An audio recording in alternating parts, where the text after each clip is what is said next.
सलाम अलैकुम। दोस्तों, एक बार फिर मेरी चैनल पर आपका खुश आमदीद है। दोस्तों, मेरा नाम देनेश है और मैं गुजरात का रहने वाला हूँ। मैं बहुत ही तंदुरुस्त नौजवान हूँ। ये वाकया 2 साल पहले पेश आया था, जब मैं अहमदाबाद में एक प्राइवेट कंपनी में काम करता था। सुबह काम पर जाना और शाम को घर वापस आना रोज ऐसा ही होता था। लेकिन कुछ बार कंपनी मुझे काम के लिए टूर पर भेजती और इस दौरान आपके लिए एक और कहानी बन गई। तो अब मैं बराह रास्त काम के मौजू पर आता हूँ। ये 2 साल पहले की बात है, जब मैं कंपनी के काम के लिए सफर कर रहा था। मेरी बस तकरीबन रात के 10 बजे की थी। मैं तकरीबन 9 बजे अपने घर से निकला था, क्योंकि घर से बस स्टेशन का फासला 40 मिनट का था, ताकि वक्त से पहले बस स्टैंड पर पहुंच सकूं। मैं मिनटों में बस स्टेशन पर पहुंच गया।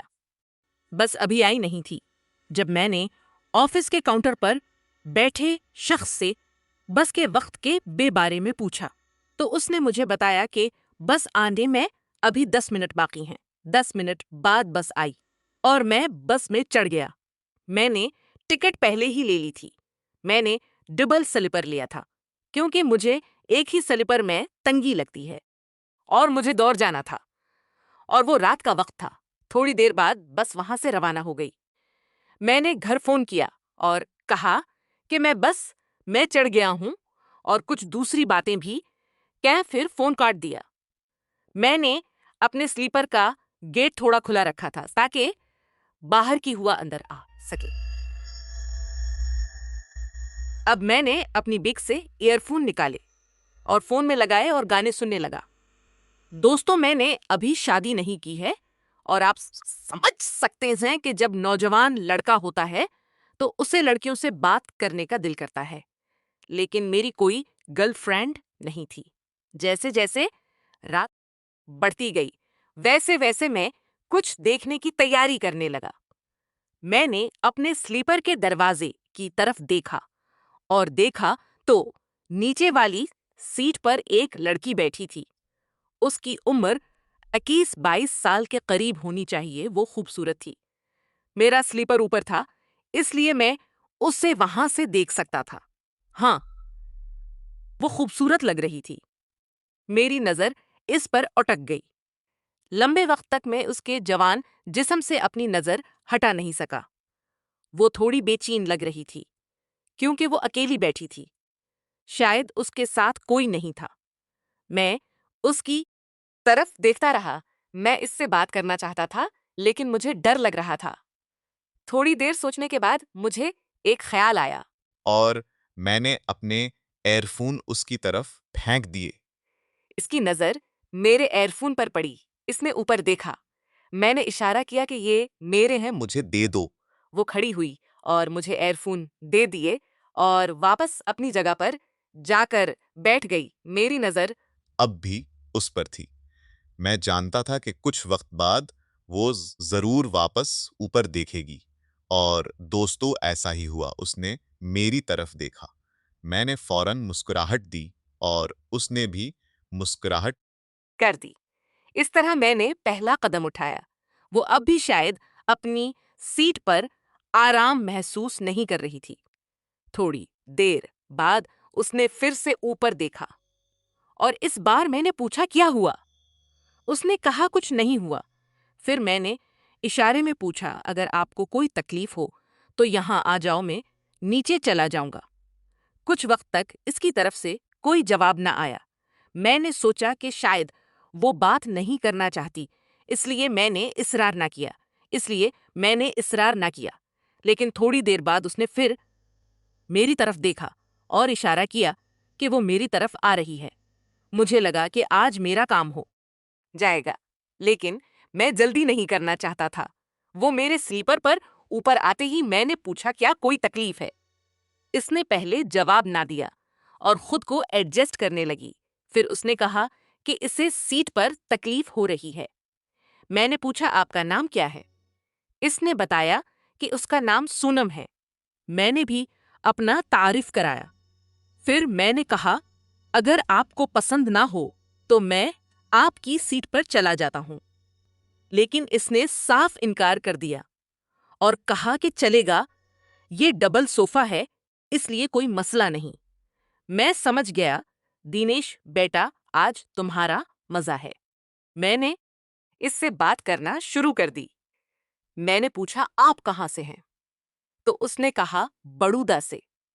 मैंने कहा, क्या आप किसी काम के लिए अहमदाबाद आई थीं? इसने कहा, हाँ, मेरे भाई और भाभी यहाँ रहते हैं। भाभी बीमार थीं, इसलिए देखभाल करने के लिए कोई नहीं था। भाई काम में मसरूफ था, इसलिए 8-10 दिन के लिए आई थी। भाई को आज भी काम था, इसलिए उसने मुझे बस में बुठाकर रवाना कर दिया और मैं अकेली बड़ूदा घर जा रही हूं। मैंने कहा, ठीक है। अब वो सोने लगी, मैं भी सोने लगा, लेकिन मुझे नींद नहीं आ रही थी। लेकिन मैंने जल्दी ना की और नींद का ड्रामा करने लगा। आधे घंटे बाद मुझे लगा कि वो सो गई हैं। मैं आहिस्ता से उसकी तरफ बढ़ा और जानबूझकर उसके पर हाथ रख दिया, जैसे मैंने ये सब नींद में किया हो। उसने कुछ ना कहा, शायद वो सो गई थी। फिर थोड़ी देर बाद मैंने अपना पाँव इस पर रख दिया। वो अब भी कुछ ना बोली। अगर उसने पूछा होता तो मैं कहता कि मुझे सोते वक्त पाँव क्रॉस करने की आदत है। लेकिन उसने कुछ ना कहा। अब मेरी हिम्मत बढ़ गई। सब जानते हैं कि जब हम बस में सफर करते हैं तो बस बहुत हिलती है, सड़कें खरदरी होती हैं, तो बस इसके खरदरी होती हैं। इसका फायदा उठाते हुए मैं उसके करीब सो गया। अब इसके होंठ मुझसे थोड़े दूर थे, लेकिन मैं डर रहा था। वो थोड़ी देर इसी तरह रही, फिर वो फिर से दूसरी तरफ मुंह करके सोने लगी। मेरा हाथ अब भी इसकी कमर पर था। इसकी पेट मुझे दिखाई दे रही थी। रात का वक्त था, इसलिए मैंने लोअर पहना था। इसे उसके बारे में पता चला, लेकिन उसने कुछ ना कहा। मैं भी अब अपने आप को हाथों पर काबू नहीं रख सकता था। मैंने थोड़ा दबाव डाला और सोनम को अपनी तरफ खींच लिया। मैं एक बार बहुत डर गया, लेकिन अगली लम्हे इसकी आवाज आई, बराह मेहरबानी ऐसा ना करें। लेकिन इसकी आवाज में एक दिलकुशी थी और वो ताज़ा लग रहा था, जैसे वो सोई ही ना हो। वो मेरी तरफ मुड़ी और वो कैसी लग रही थी। जन्नत की अप्सरा भी, और वो कैसी लग रही थी। उसकी अप्सरा भी इसके सामने कुछ ना थी। इसकी आंखें बंद थीं, वो अपना लुत्फ उठा रही थी। अब डीजे का प्रोग्राम शुरू हो गया था। मैंने राहत का सांस लिया। मैंने पूछा, कैसा लगा? तो इसने कहा, आप मुझे पसंद आए, इसलिए मैं आपके सोफे में आई। लेकिन मैंने सोचा नहीं था कि ये सब होगा। लेकिन जब आपने प्यार करना शुरू किया तो मुझे लगा। फिर मैंने पूछा, क्या आपका कोई बॉयफ्रेंड नहीं है? तो उसने कहा, मेरा एक बॉयफ्रेंड है, वो सिर्फ हमारे कॉलेज में है, लेकिन उसका बहुत छोटा है। फिर हमने अपने नंबर एक दूसरे को दिए। हम थोड़ी देर बाद सूनम का स्टेशन आ गया। उसने मुझे बाय बाय किया और फिर नीचे उतर गई। वो चली गई। मुझे आगे जाना था, इसलिए मैं ना उतरा। उसके बाद मैंने उसे 2 बार उसके घर और 1 बार अहमदाबाद में मेरे घर बुलाया, लेकिन वो अहमदाबाद कम आती है, इसलिए हम फ़ोन पर एक दूसरे से बातें करते हैं। दोस्तों, इसी तरह बस में अचानक मिलने वाली दोस्त के साथ रोमांस करने की मज़ा में होती है, और सब्र का फल दोस्तों मीठा होता है। दोस्तों, अगर कहानी में मज़ा आया हो तो चैनल को सब्सक्राइब करें, शेयर करें और सब्सक्राइब करना बिल्कुल न भूलें। वीडियो को प्लीज़ प्लीज़ एक लाइक ज़रूर कर दें। फिर मिलेंगे कल एक नई वीडियो में। तब तक आओ दोस्तों।